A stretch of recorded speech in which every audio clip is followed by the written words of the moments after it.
So here we are back at the Corning Museum of Glass, and I'm about to try turning a glowing blob of super hot melted glass into an object of art. Lee Babbitt is my instructor. So you can choose any 3 colors that you want.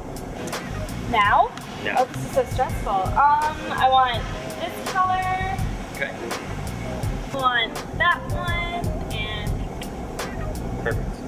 There's no fooling around with molten glass, so on go the apron, protective sleeves, gloves. All right. And then the last thing we need is pair of safety glasses. all right, I'm ready to go. First to get comfortable at my workstation with my tools.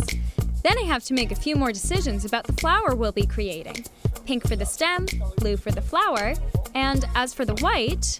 Around the outside edge, please. Perfect. We'll get started with some glass.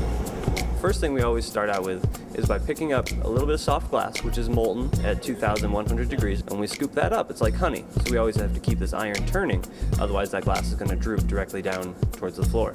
About that fast, nice and slow and steady. We're just trying to keep it straight, trying to keep that from kind of falling off center. How am I doing? Perfect. The challenge in working with glass is that it starts to cool pretty quickly. When it gets down to about 1,400 degrees, it begins to harden into a solid again. So it goes back into the oven for a few minutes. When it comes out, it's softened enough to hold layers of crushed colored glass. Now once that's on there, we'll melt it all together, and I want you to get that paddle ready. This one? Yep. And go ahead and start to push that flat. Now once you hear the end, I want you to give it a little tap, and you'll hear the end of the metal in there. Oh. Go ahead and grab your tweezers. I'm going to speed this up a little bit. We're going to start out with really small, short pinches, and then we'll just keep that nice steady rhythm. We'll go in between those just to open up the face of the flower a little bit. Perfect. And you can see when you touch it, it starts to cool and that blue starts to come back. Yeah, I see. It's pretty. One more. Perfect. Now I'm going to go get that hot again. And when we come Okay. back, here's where we're going to start pulling straight up.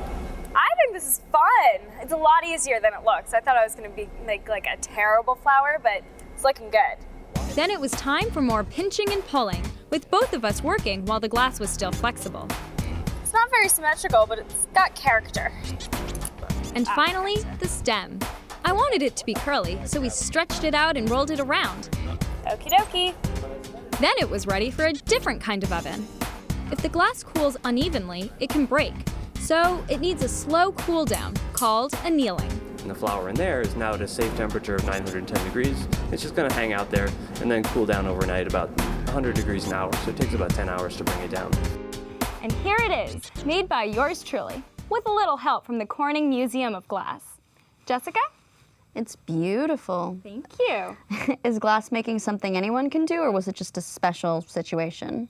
Making glass like I did is actually open to the public. Check out the museum's website for more details and tell them Nicole from Teen Kids News sent you. Thanks for watching Teen Kids News. Be sure to tune in to Teen Kids News this week. Here's what you'll see. That and more coming up on Teen Kids News.